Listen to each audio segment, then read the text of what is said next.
Hi guys, ഞാനൊരു ചെറിയ cooking video ആയിട്ടാട്ടോ വന്നത്. ഈ റെസിപ്പി ഞാൻ കണ്ടപ്പോൾ തന്നെ ഇത് ഞാൻ ഉണ്ടാക്കണം എന്ന് വിചാരിച്ചിട്ടുണ്ട്.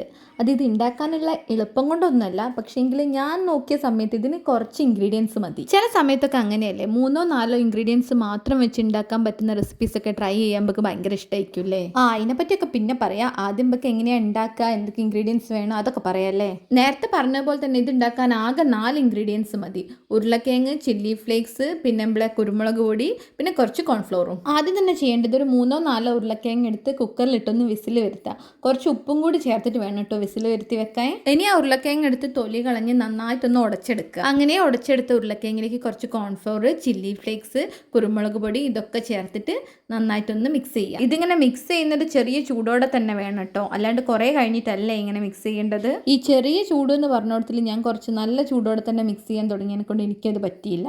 അപ്പോൾ ഞാൻ എന്ത് ചെയ്തെന്ന് വെച്ച് കഴിഞ്ഞാൽ ഒരു സ്പൂൺ എടുത്ത് മിക്സ് ചെയ്യാൻ തുടങ്ങി. ഈ മിക്സ് ചെയ്യുന്ന സ്റ്റേജിലാണ് നമുക്ക് തോന്നുക ഇതിലേക്ക് കോൺഫ്ലോർ കുറവുണ്ട്, അല്ലെങ്കിൽ ഉപ്പ് കുറവുണ്ട്, കുരുമുളക് പൊടി കുറവുണ്ട്. ഇതൊക്കെ ഈ സ്റ്റേജിലാണ് നമുക്ക് തോന്നുന്നത്. കാരണം ഇതൊരു പ്രത്യേക അളവിലൊന്നുമല്ല ഞാൻ എടുത്തുണ്ടാക്കിയത്. പിന്നെ ഇതിപ്പോൾ ഉണ്ടാക്കുമ്പോൾ പ്രത്യേകിച്ച് ഒരു അളവ് പറഞ്ഞാൽ ശരിയാവുകയില്ല. കാരണം ഓരോരുത്തർക്ക് ഉണ്ടാക്കേണ്ട ക്വാണ്ടിറ്റി അത് വ്യത്യസ്തമായിരിക്കും.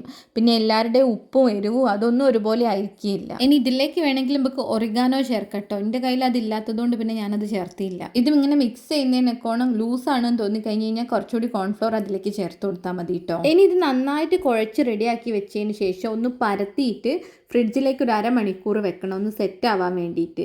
അതിനുശേഷം എടുത്തിട്ട് നീളത്തിലുള്ള കഷ്ണങ്ങളായിട്ട് മുറിച്ചിട്ട് വെളിച്ചെണ്ണയിലേക്ക് ഇട്ട് പൊരിച്ചെടുക്കുകയാണ് ചെയ്യേണ്ടത്. പക്ഷേ ഉണ്ടല്ലോ, ഈ സ്റ്റേജ് എത്തിയ സമയത്ത് എനിക്ക് ചെറിയൊരു അബദ്ധം പറ്റി. അബദ്ധമൊക്കെ ആണെങ്കിൽ ഇതുപോലെ ചെയ്താലും നമുക്ക് സാധനം കിട്ടുട്ടോ. പക്ഷേ എന്താണെന്ന് വെച്ച് കഴിഞ്ഞാൽ ഷേപ്പിൽ ചെറിയ വ്യത്യാസങ്ങൾ വരും. ഇനി ഞാൻ എൻ്റെ അബദ്ധത്തിനെ പറ്റി പറയട്ടല്ലേ.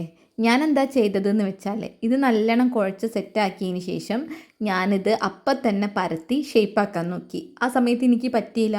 അപ്പം ഞാൻ എന്ത് ചെയ്ത് കൈകൊണ്ടെടുത്ത് ചെറിയ ചെറിയ ഷേപ്പുകളാക്കി അങ്ങനെ വെച്ച് ഏതാണ്ട് ഷേപ്പാക്കി വന്ന സമയത്ത് എനിക്കുമ്പോൾ കുർക്കുറയൊക്കെ പോലെ തോന്നിയിട്ടോ. അങ്ങനെ ഷേപ്പാക്കിയതിന് ശേഷം ഞാൻ 2-3 പാത്രങ്ങളിലാക്കിയിട്ട് അത് കൊണ്ടുപോയിട്ടാണ് ഫ്രിഡ്ജിൽ വെച്ചത്. കണ്ടില്ലേ, നല്ല നീളത്തിൽ ഫ്രഞ്ച് ഫ്രൈസ് പോലെ ഇരിക്കേണ്ട സാധനമാണ്. ഞാൻ ആദ്യം കൊണ്ടുപോയി ഷേപ്പാക്കി വെച്ചതുകൊണ്ടാണ് ഇതിപ്പോൾ എങ്ങനെ ഇരിക്കുന്നത്. പിന്നെ ഷേപ്പിലൊന്നുമല്ലല്ലോ കാര്യം, ടേസ്റ്റിലാണല്ലോ.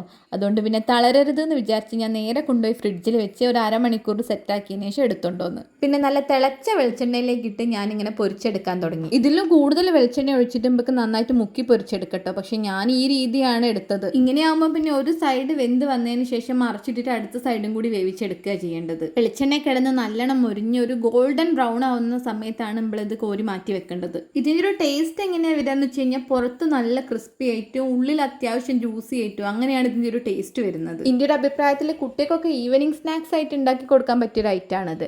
കാരണം എൻ്റെ മോനിത് വലിയ ഇഷ്ടമായിട്ടുണ്ട് ഉണ്ടാക്കി കൊടുത്ത സമയത്ത്. ഞാനിത് യൂട്യൂബിലൊരു റെസിപ്പി കണ്ടിട്ടാണ് ഉണ്ടാക്കണം എന്ന് വിചാരിച്ചത്. ഉണ്ടാക്കി തുടങ്ങുന്ന സമയത്ത് 1-2 തവണ മാത്രമേ ഞാൻ ഈ വീഡിയോ കണ്ടിട്ടുള്ളൂ. അതുകൊണ്ടാണ് എനിക്ക് ഈ ഫ്രിഡ്ജിൽ ആദ്യമേ വെക്കേണ്ട ഐഡിയ വരാഞ്ഞത്. മനസ്സിലായില്ലേ ഞാനിതിന് വേണ്ടി എടുത്ത എക്സ്ട്രാ എഫേർട്ട്.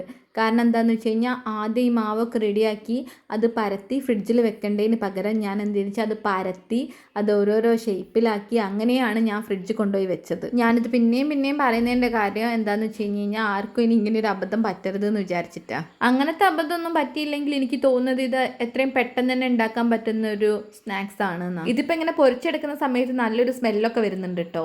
പിന്നെ എനിക്ക് തോന്നുന്നത് ഫ്രഞ്ച് ഫ്രൈസ് ഒക്കെ കഴിക്കാൻ ഇഷ്ടപ്പെടുന്ന ആളുകൾക്ക് എന്താണെങ്കിലും ഇഷ്ടപ്പെടുന്ന ഒരു സ്നാക്സ് തന്നെയാണിത്. പിന്നെ ഇതിൻ്റെ ഒരു ബെനിഫിറ്റ് എന്താണെന്ന് വെച്ച് കഴിഞ്ഞാൽ ഇത് ആദ്യം സെറ്റാക്കി ഫ്രിഡ്ജിലൊക്കെ വെച്ച് കഴിഞ്ഞ് കഴിഞ്ഞാൽ നമുക്ക് എപ്പോൾ വേണമെങ്കിലും എടുത്തുണ്ടാക്കാം. ഞാനിത് അത്യാവശ്യം ഉരുളക്കിഴങ്ങ് എടുത്തതിനെ കൊണ്ട് തന്നെ എനിക്കൊരു 3-4 ബാച്ചായിട്ട് ഉണ്ടാക്കേണ്ട ഐറ്റം തന്നെ ഉണ്ട്. ഇതിങ്ങനെ ഒറ്റയ്ക്ക് കഴിക്കുന്നതിനെക്കാട്ടിലും എനിക്ക് കുറച്ചുകൂടി ടേസ്റ്റ് തോന്നിയത് ടൊമാറ്റോ കെച്ചപ്പിൻ്റെ കൂടെ കഴിക്കുമ്പോഴാണ്. പിന്നെ എന്താണെങ്കിലും എപ്പോഴെങ്കിലുമൊക്കെ ഒരു വൈകുന്നേരങ്ങളിൽ ഒന്ന് ട്രൈ ചെയ്ത് നോക്കാൻ പറ്റിയ ഒരു റെസിപ്പി തന്നെയാണ് കേട്ടോ ഇത്. അതുകൊണ്ട് തന്നെ ഒരു പ്രാവശ്യം തന്നെങ്കിലും ഒന്ന് ട്രൈ ചെയ്ത് നോക്കുക. പിന്നെ വീഡിയോ ഇഷ്ടപ്പെട്ടിട്ടുണ്ടെങ്കിൽ ഒന്ന് ലൈക്ക് ചെയ്യുക. ചാനൽ സബ്സ്ക്രൈബ് ചെയ്യാത്തവരാണെങ്കിൽ ഒന്ന് സബ്സ്ക്രൈബും ചെയ്യുക.